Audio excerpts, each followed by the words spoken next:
Hello everybody, welcome back to another brand new episode of Decoding the Unknown. As always, I'm your host, Simon. Welcome. Katie has written me a script, which I'm going to read. We're going to go through it together. That's what we do here. If you're new, it's called a cold read.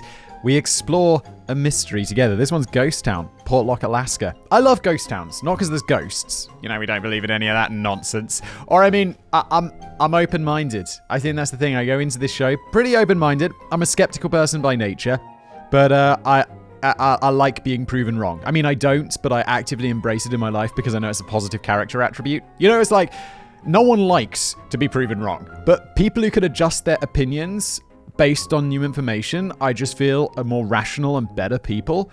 So even though it's unpleasant, I really try to embrace that in my life, which is am I making sense? Does that make any sense whatsoever? It's like, just try and it accepts that you could be wrong about stuff, because then, you know, when more information presents itself, you're not like, no, it definitely is how I always thought it was. And it's like, but then you never grow as a person and become better, hopefully. That's, at least, I don't know. It's my little goal in life. Why are we on this long ramble before we even get into this? I was talking about ghost towns. I'm super into ghost towns. I love that idea. There's a guy on YouTube. His channel's called Ghost Town Living, and he used his life savings to buy an entire ghost town. I think it's in America, maybe the North, United States. I think it's in North United States, or maybe Canada. It's got that Canadian vibe for some reason.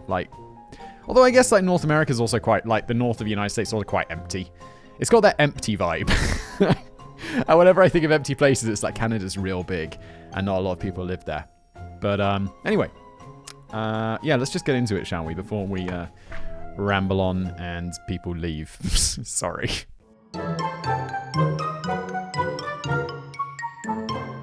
Missing people, gruesome murders, and a mysterious presence in the woods. There's ghosts out walking in the woods. It's Decoding the Unknown classic, featuring cryptids, dodgy sources, and of course, a reality TV show. Woohoo! Reality TV show by the History Channel. I'm betting that History Channel, what happened to you? You used to be cool. The mystery. Let's gather around the campfire and I'll spin you a yarn about an old place called Portlock, Alaska. The Kenai Peninsula of Alaska is still a largely wild and natural place, known for spectacular glacial fords, lush forests, and great salmon fishing. There are plenty of cities and towns on the peninsula, however, with the United States Census Bureau reporting a population of 58,799 people in April 2020. Wait, on the whole peninsula? That's not a lot of people. That's like a town, or a very, very small city. Not contributing anything to the population total anymore, though, is the small ghost town of Portlock. Sitting on the northwest tip of the Kenai Peninsula is Portlock, which is also known as Port Chatham, after the bay on which it lies. Once a thriving little place with a canning factory and even a post office, the whole town was abandoned seemingly overnight in 1949. Weird things seemed to plague the area, which the Native Alaskan people had always steered clear of. It wasn't until the late 18th century that anyone started settling the area after the cannery was opened in around 1900. The settlement grew and the post office was established in 1921. But bad things seemed to happen in Portlock. The residents had many stories to tell of a strange, malevolent presence in the woods. Parties of men had gone on hunting trips and disappeared, never to be seen again. In 1931, a man called Andrew Kamluck was found dead with heavy logging equipment that no human could lift as the murder weapon. Oh, That's not how you want to go. How were you murdered? With a weapon that someone just couldn't lift. That's just not going to be a good time. In the 1940s, dismembered and hideously injured bodies have been found floating in the lagoon or in rivers. Some sources have quoted up to 36 deaths happening over a period of around 20 years. Occasionally, incredibly large bipedal footprints have been found in the woods, near death scenes of large animals such as moose, whose carcasses had also disappeared. Is there some Yeti in the woods? I mean, I think most of the time, the idea of a Sasquatch or a Yeti or whatever, abominable snowman, are those all the same thing? It's not very likely. But the idea of some giant wolf, I mean, these things can happen. You can get mutant creatures. Have you heard of a liger? It's a mix between a tiger and a lion. When a tiger and a lion, get their groove on. And I can't remember which way round it goes, whether it's the lion or the tiger that's the female. But either way, one way, when it happens, you get an absolutely massive animal called a liger. It's bigger than the tiger. It's way bigger than the tiger. It's way bigger than the lion. And I'm like, okay, Like, and no, this isn't like, I don't feel like everyone knows about ligers. I found out about ligers when I made a video a few years ago, and I was like, this exists? So the idea of like some sort of giant, deadly super wolf, I'm not against that idea. Like a bipedal wolf or a bipedal creature doing this, I'm a bit like, well, we've never seen that, have we? But there's probably been giant wolves at times in history. There are giant people. I mean, that seems more logical and possible. Giant wolves. The cannery workers had upped and left, although I'm not sure a giant wolf is going to be like wielding logging equipment. But let's see where this goes. The cannery workers had upped and left at least once before their final exodus due to the strange occurrences and mounting death toll, but had always been persuaded to return to work shortly afterwards. People who grew up in Portlock remember being told to stay away from the lagoon and the forest, as that's where the Nuntinuk, thank you for the pronunciation guide there, Katie, lived. From the glimpses and experiences of residents, it was agreed that it was a huge half-human, half-beast creature that walked on two legs, making it the Alaskan equivalent of Sasquatch or Bigfoot. One resident, Tom Larson, came face-to-face with the creature, but lost track of it after running to fetch his gun. Trees had been uprooted and stuck back in the ground upside down, a calling card of the Sasquatch. And the Nuntinuk wasn't the only paranormal game in town. Melania Helen Kell, who is possibly the oldest living former resident of Portlock, also told newspapers such as the Homer Tribune that there was a white-faced woman who would appear by the cliffs wearing a black dress that was so long she would drag it. This apparition would scream and moan, then disappear back into the cliffs. As well as the screams of this ghost woman, other howls and eerie sounds could frequently be heard emanating from the forest. This just sounds like the old woman's just like seeing some ghosts. So as we always say, I'm having a Starbucks today. I feel like I'm waving this around, but very rarely there's a Starbucks near where I live. And sometimes I go there in the morning to get a coffee before I go to work. Very rarely. It's like a treat for me. And today is one of those days. It's Friday. It's been a long week. So I'm enjoying a large cappuccino. I realize everyone just listening to this as a podcast is like someone I had no idea about that. I just want to explain it because it looks like I'm waving it around like a sponsor. It's not. Although it would be great. Like, I'd absolutely have Starbucks as a sponsor if you want. That'd be cool. By the time what I was saying about the woman seeing the ghosts. I'm always like, if you're seeing ghosts, step number 1, get a carbon monoxide detector. Because, carbon monoxide poisoning leads to all sorts of brain issues. And, it will kill you eventually. So, I mean, even if you aren't seeing things and you have a gas boiler in your house, go get yourself a carbon monoxide. I've got 2 in my office, and I've got 1 at home. They're really good. They'll keep you alive. Go get some. This PSA brought to you by Simon. By the time 1949 rolled around, the residents of Portlock had enough of living in fear of the Nantinuk and other spirits, and they abandoned the town wholesale to move to safer places up the coast. The postmaster remained there by himself for a while before the post office was officially closed in 1950 or 1951. Why would you wait there? There's no one's going to be posting. When you're doing collecting mail for people who left and then passing it on. That's got to be weird and scary. How many years are you there? For a while. Officially closed. It's like a year or 2, which is insane. I'm watching this new series on Netflix called like Archive 81. It just came up in my recommendeds, or maybe it was like popular in my country. And it's scary. I watched the first episode last night and I'm like, I need to watch something else afterwards. So we watched some, my wife and I are watching that. We started watching that because we were like watching The Office US, which I'd never seen. I've seen the UK Office years ago. And so we're watching The Office US. And we're like, we need some drama or something serious. So we start watching Archive 81. And then we finish it. It's bedtime. And I'm like, we need to watch something else because now I'm scared. It's so intense. But how is it related? Because this guy goes off, like this postmaster, to live in like the middle of nowhere to restore some like spooky old videotapes. I don't know. And as a kid who was scared shitless by the movie The Ring with Nicole Kidman. It's not Nicole Kidman. When I was, I don't know, whenever that came out, I must have been like a young teenager. That scared the shit out of me. So I've got issues around videotapes. Who doesn't? Well, me, I guess. Now all that remains of Portlock is a couple of rotting buildings and a sense of tension in the air. The area has been explored by people since the abandonment, and it's been common that they experience a feeling of unease and being watched. A group of hunters in the 1970s, for example, came back with tales of something having stalked around their tent on 2 legs for 3 nights in a row. Cowards! Go out there and see what it is. In December 2021, a TV show set out to explore the ghost town of Portlock and see if they could uncover the truth of what lurked in the forest. No, it's not a History Channel production. Come on! Sometimes I realize I'm very predictable. Like, just become a very predictable person.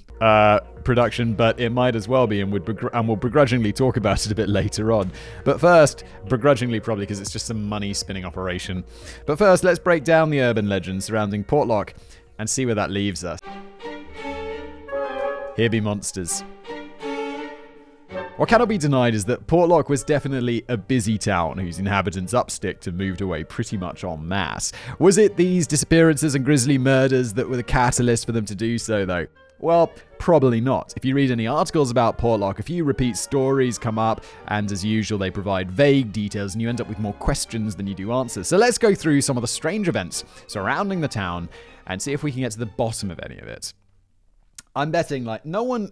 To move house because of ghosts. I don't know, I do this other podcast called The Casual Criminalist, where it's people are being stalked by murderers, and then they leave their houses and stuff, but there's not been any. And there's definitely been no Decoding the Unknowns, where it's yeah, we had to move because of ghosts. If anyone says that, it's always there's another reason there, there's something, there's actually someone, living in your attic and murdering your children, that kind of stuff. That's the normal, fare for moving house, or just needing an extra bedroom. But because of ghosts, that's a huge commitment. Selling your house and leaving town and work and whatever, there's going to be another reason why all the people left town, like the cannery closed and, this kind of thing. There are some names mentioned in the stories bandied about between websites. In fact, there are generally only 3 people named. Murdered Andrew Kamluck, Nantinnuk eyewitness Tom Larson, and former resident Melania Helen Kell, presumably no relation to Helen Keller. That is a stretch, Katie, but okay, because she saw the ghost, this Cal woman, but her name is completely different, and it's just a first name. I started looking for more information about Andrew Kamluck, but most places where his name crops up are just repeating the same story of having him hit in the head with some logging equipment. Apparently it was a 10-foot pole or a log or a piece of machinery that could not have been moved with human hands. And that's all there is. There's no other news trace of the story of an Andrew Kamluck dying prematurely or under mysterious circumstances. The only Andrew Kamluck I found was actually born in 1931 when this person was supposed to have died. Sure, maybe it was the deceased Andrew's son, but it seems a bit weird that there's no mention of the dad anywhere, especially if the death was related to cryptid lore.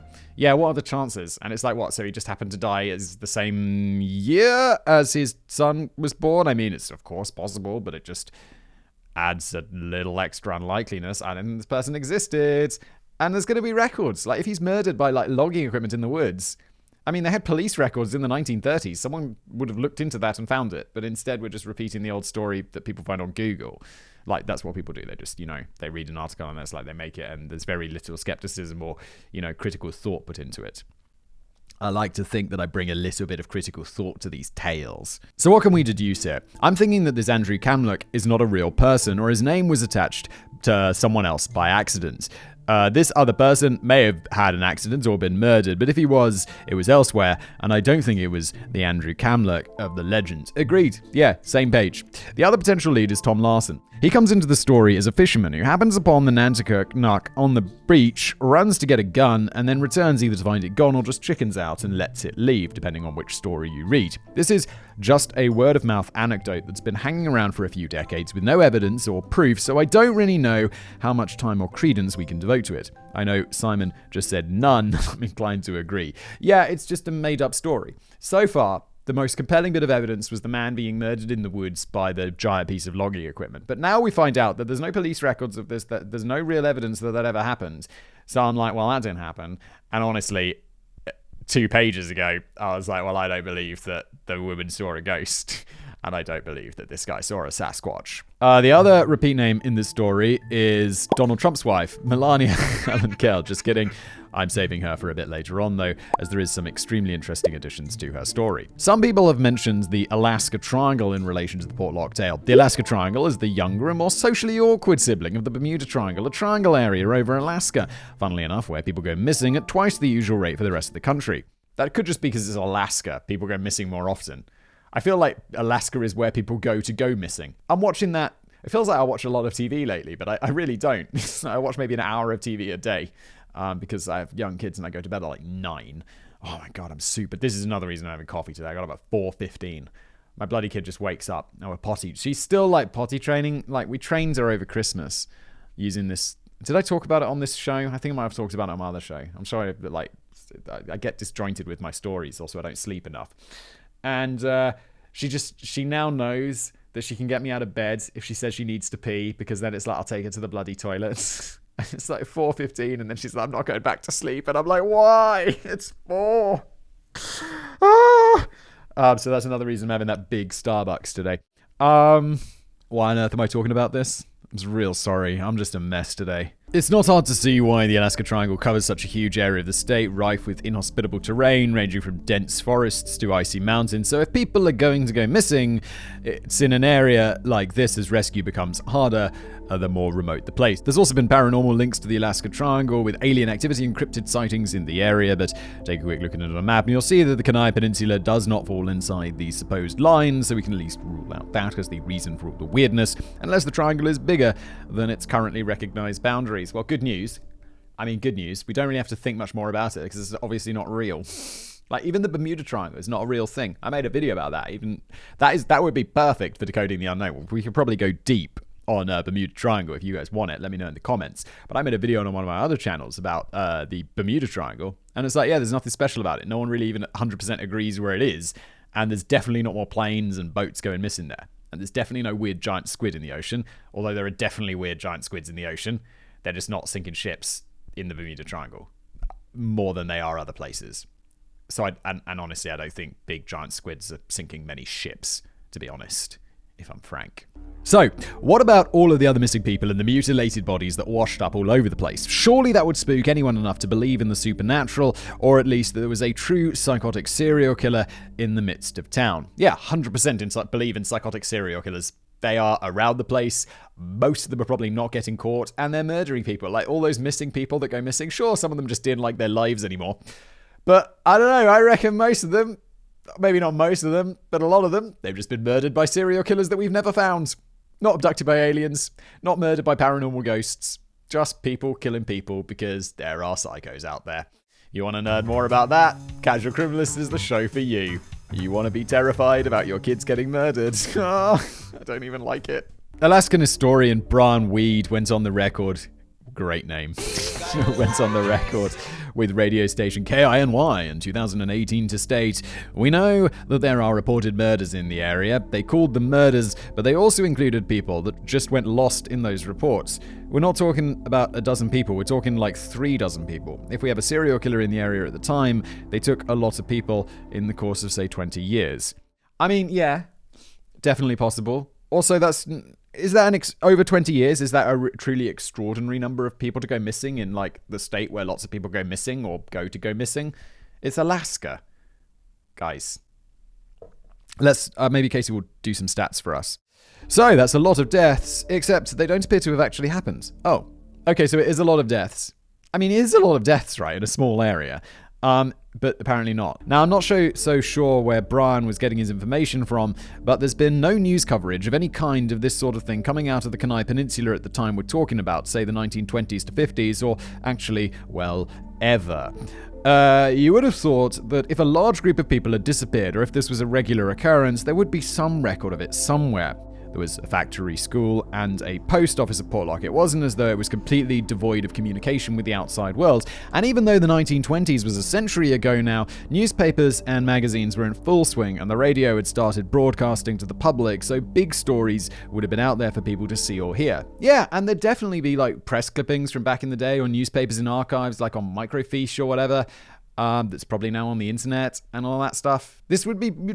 We'd be able to look into that for sure. If so many people are going missing, there's going to be news, there's going to be police reports, there's going to be, people complaining about their family members just going missing in the woods, getting murdered. Luckily for me, people with more dedication and willingness to subscribe to newspaper archive sites, there we go, have already combed through the Alaskan papers for any hint of deaths, disappearances, or murders in Portlock or Port Chatham for decades leading up to the 1950s, and have found not a sausage. No dismemberments, no disappearances, not even an Andrew Kamluck to be had. Only one death was reported as coming out of Portlock, and that was described as an accident.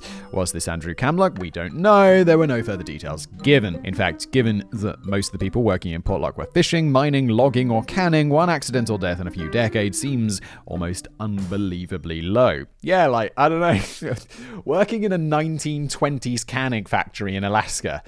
I mean, I don't imagine they're going to have like that health and safety there every week, being like, make sure that's okay. Did that guy, he always got his fingers chopped off. It'll be like, no. Half the people are missing fingers. And there's loads of fingers in cans with the salmon. It's 1920s Alaska canning factory. It's not safe. But if there was a big cover-up, why didn't it make the papers after everyone had left, and wouldn't have felt so inclined to keep the secret anymore? How do we even know about these events in the first place? Unfortunately, there's no definitive source for the start of these alleged deaths and disappearances, which leads you to believe that they are conflated and misremembered events at best, and just downright fiction or lies at worst. I think, as with many things, I've got a couple of things I want to add here. One is that the more people you try to get to keep a secret, like if that's something suspicious going on in that town, and it's not a small town, there's a school, so there's plenty of kids and a post office and a factory. There's, I don't know how many people are living there. But for all of them to keep the secret now, for all of their lives, and now they're all dead, and for none of them to be like a deathbed confession or just talk about it later or, whatever, it's just really unlikely. It's why we know now that the moon landing is not fake. Like, maybe in the 1970s, the moon landing, I wouldn't have been skeptical, I don't think. But I can see why people would be skeptical in the 1970s, because it's very recent and people are being kept quiet. But now, plenty of those people who were involved in, if there was a cover-up, it would have involved hundreds, if not thousands of people. And now, many of those people would be dead. And that none of them would make a deathbed confession or just come out later and just take the hit with reprisals from, I don't know, whichever American 3-letter organization is like keeping them quiet about this, is just so unrealistic now that it's so much later. So now I'm like, yeah, the fact that no one came out and said that it was fake is just like, okay, so it's real. And I feel this same thing applies here on a much smaller scale. There was a second thing I wanted to add, but I can't. Oh, no. And that's also just the self-perpetuating. So, like, someone, somewhere on some weird website is like, there was this town in Portlock, Alaska, and these people went missing. Dozens of them. And then another website will be like, according to, like, unknownmysterynet.com, there'll be, and then it's like, yeah, but unknownmysterynet.com. I hope that's not a real website or I'm going to get sued. It's just making their shit up, aren't they? And then another website is using it as a source. And the next thing you know, it's on bloody Wikipedia. It's probably not. Wikipedia is super reliable. And if someone put it on there, there'd be a wiki mod to be like, that is not a reliable source, is it? Is it? Let's move on. But there had to be some reason for people to start believing in this Nanticoke, right? Bigfoot sightings in North America are highest on the West Coast, with Washington and British Columbia being two popular spots, so why not the densely forested and sparsely populated Kenai Peninsula? There are many anecdotes originating from former Portlock residents or their relatives or friends of relatives of residents, etc. Oh my god, when it's like your brother's cousin's uncle's dad, I'm sure that makes absolutely no sense. But then it's like, yeah, but that's not that's just the same as you reading it in a paper or a book. They're not related to you anymore. That's so far removed. That agree that there was something weird in them thar woods. It's cool to think that that might be true, but no convincing story or evidence has come out of this area. We have decades-old word-of-mouth tales about catching a glimpse of something, or some bad smell, or a missing animal carcass with big old footprints beside it, but no visible trail to follow. Oh yeah, and I forgot, it's because these forest beings are supposed to actually live inside the trees. What? Who made this? I'm instantly like, someone made that. They live inside the trees. I don't know if like whoever wrote that is aware of this, but most trees are solid. Yeah, of course. Some trees are big hollow things at the bottom. But I mean, how many trees is that? If you go to a forest, how many trees are big enough for you to get inside? I mean, I guess on your average walk through the woods, the answer is 0. So how do they fit in there? And what about that upside down tree that I mentioned near the beginning? This is totally inexplicable, right? Well, sorry, a bit of a Reddit dive brought up sheepish explanations of backhoe drivers and construction workers who would do this to mark places or even just to mess around. So while we can't discount the activity as having been carried out by a cryptid, real-life humans have already admitted to doing it. Logging was carried out in the forests around Portlock. Remember the possible death of Andrew Kamluck, or maybe someone on that crew did it. Yeah, okay, maybe he was murdered, and if there's trees upside down, I'm not instantly like it's the wolf beast. I'm like, okay, some logger thought it would be funny or had a specific reason to turn a tree upside down. It's weird, but okay, dude. Whatever you're into, man. You want to turn some trees upside down? All right. Up to you. I don't instantly jump to like weird animals doing it. So you know what exists? People. You know what doesn't exist? Weird bipedal wolf creature. I mean, maybe. But there's no evidence of it yet, is there? Simon, the upside down trees are evidence. That's not how evidence works. Not evidence. Former residents who were children when Portlock was still alive claim that they were always warned to stay away from the forest because of the Nantinuk. Yeah, of course they were. If my kid kept going into the forest and I told them don't go into the forest, it's dangerous. There could be like rapists and pedophiles in there. And they'll be like, Dad, what's a pedophile? I'll be like, there's monsters in the woods, okay? I mean, literally true, not lying. Also, I don't know if pedophiles hang out in the woods. It's probably more schools, isn't it? This has been alleged to mean half man, half beast in the local dialects, but apparently this is not the case. It actually derives from a similar word, Nantina, which means something more akin to a people stealer.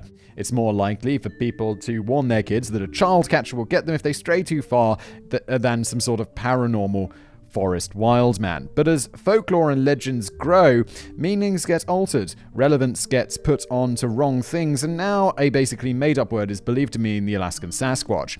And how long are these things supposed to live? People are visiting Portlock even now to try and get a glimpse of the fabled Nantinak.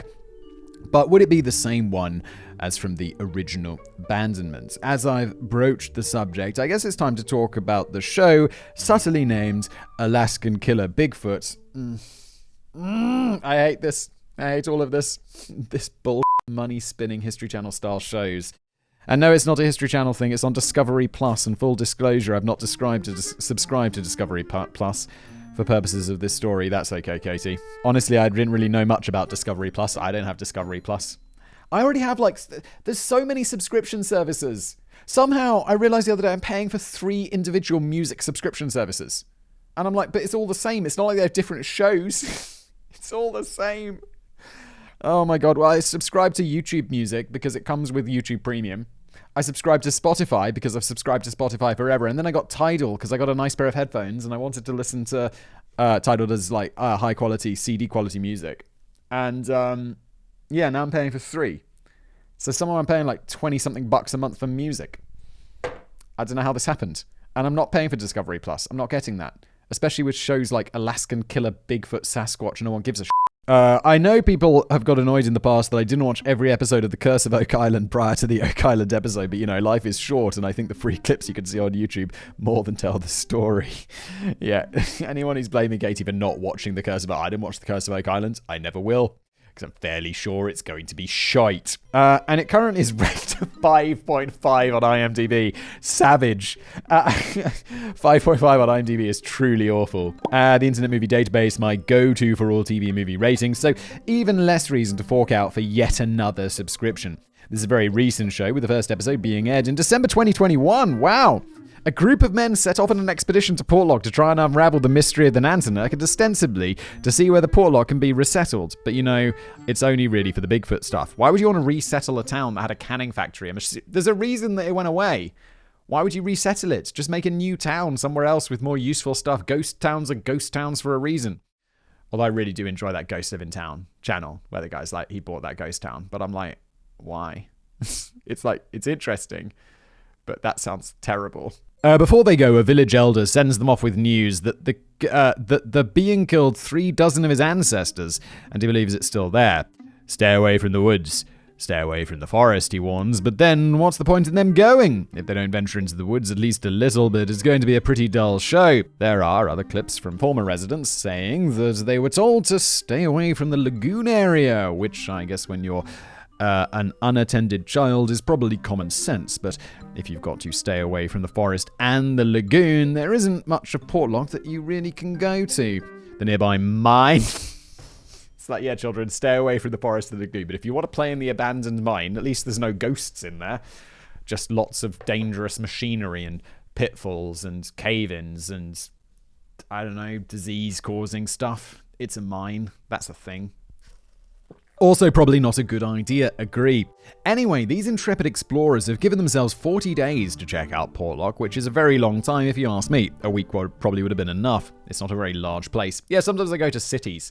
You know, you like go there, but I mean pre-COVID or whatever. And you go there and you're there for a weekend and you're like Sunday afternoon, you're like, well, I think we did everything that is of interest to us. And Portlock isn't a city. Do they find evidence of Bigfoot, Nantinnuk, Sasquatch, or Squatch, as those in the know like to call him? Well, I don't know. As I previously admitted, I haven't seen the whole show, but I'm going to go with no. As well as there just not being anything to find, they act in a contradictory manner when some possible thing does occur. For example, they're stumbling around in the woods one night when one with a torch says, "I saw her eye shine." Oh, great, a potential sighting. What to do, chaps? Get the night vision equipment out and keep rolling the camera so the world can get a look at a real, honest-to-God cryptid. No, the next thing they do is say, let's get out of here, with the producer yelling at them in their earpieces to get away, so they hot-footed out of the woods, not chased by a giant hairy man. Yeah, it's probably a deer or something, guys. And the problem is that doesn't make good television, but a producer yelling in their ears, "Get out of there, guys! Get out of there! I'm not responsible for this!" is, that's just ridiculous television, isn't it? It's 5.5 on IMDb. There's also some forest guide who looks like Alaskan Crocodile Dundee, whatever that would be. Nantinnuk Dundee. Oh, I've got it. Squatch Dundee. Obviously, he has the hat and everything, and he comes with pearls like, these beings, they can energize inside a tree. And with the most impressive thing being that everyone manages to keep a straight face. It's like, this guy's got to be an actor, right?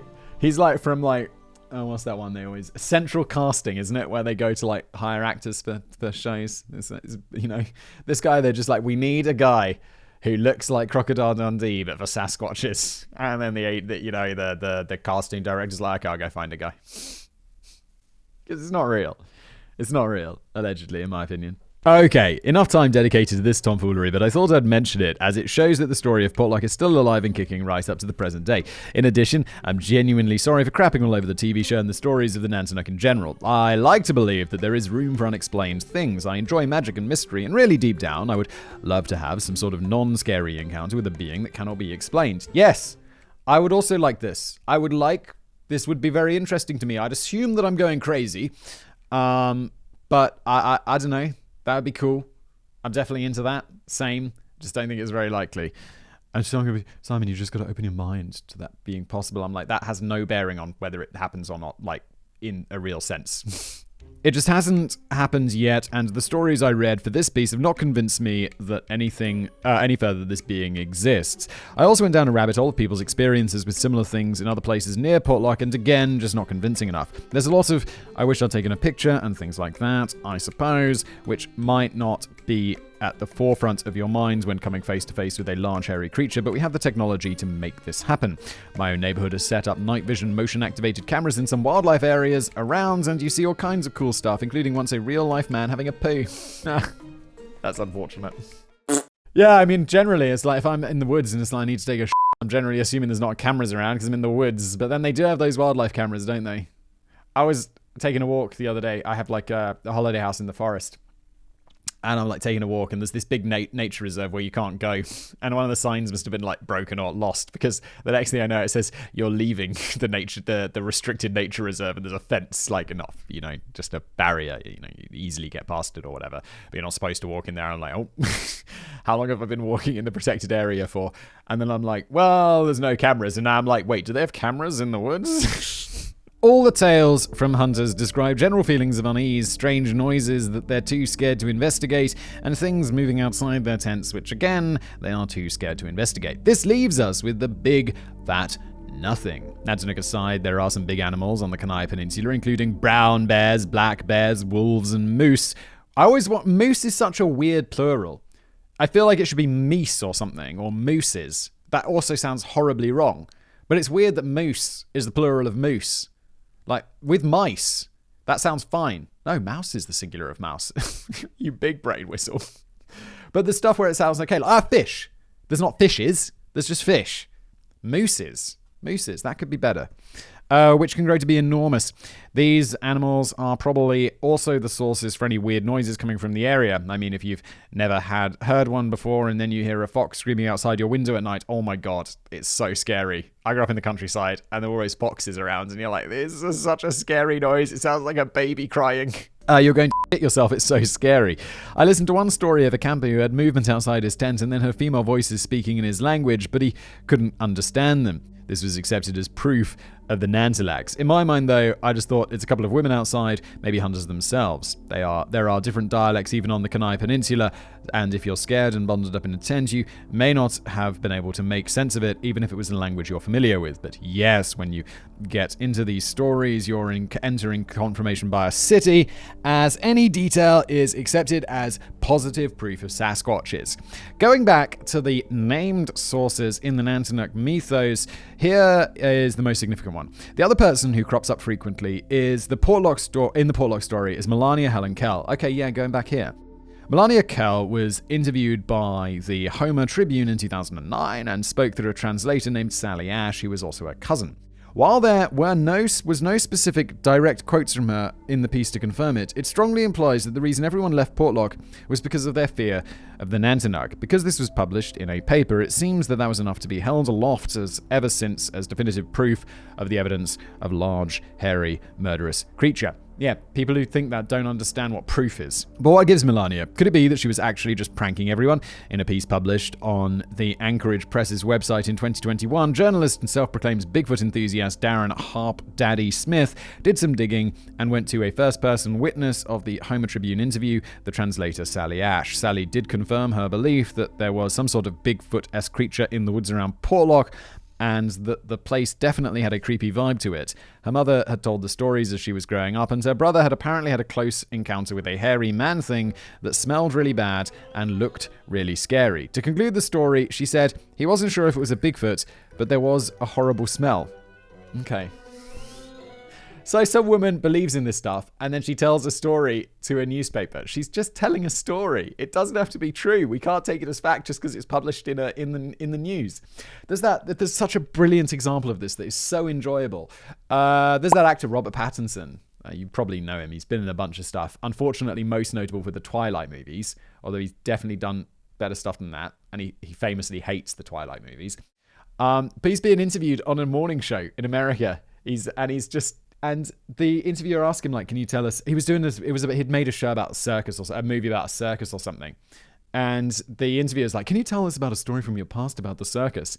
And he just tells this story about how he was a kid, he was traumatized, and he's still got trauma today about clowns because the clown car came out. You know, there's the clown and he's in his tiny car and it catches on fire and the clown can't get out of the fire, out of the car, and he burns to death. And how Robert Pattinson has this like trauma around this happening when he was a kid.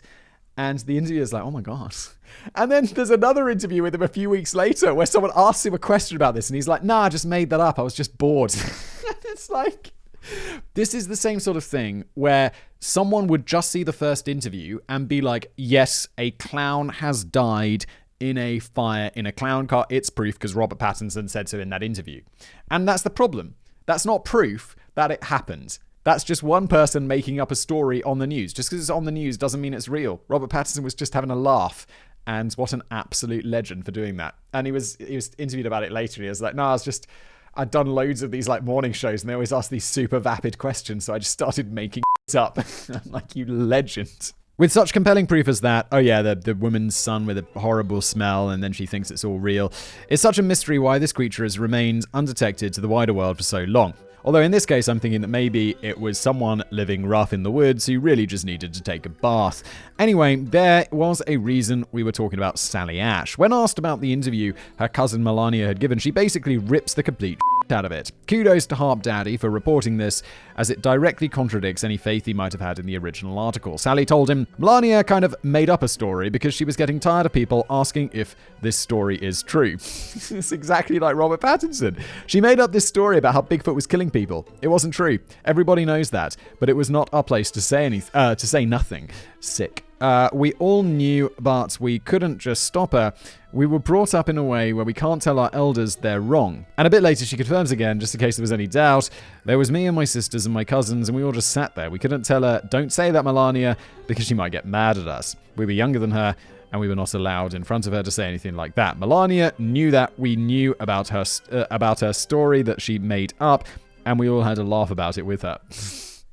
So yeah, she just made all that shit up. Brilliant. Melania, what the heck? In an effort to get people to stop asking her about it, she basically confirmed everyone's wildest incorrect beliefs. I think this means we can probably ignore that ghostly cliff woman as well. Yes, we can.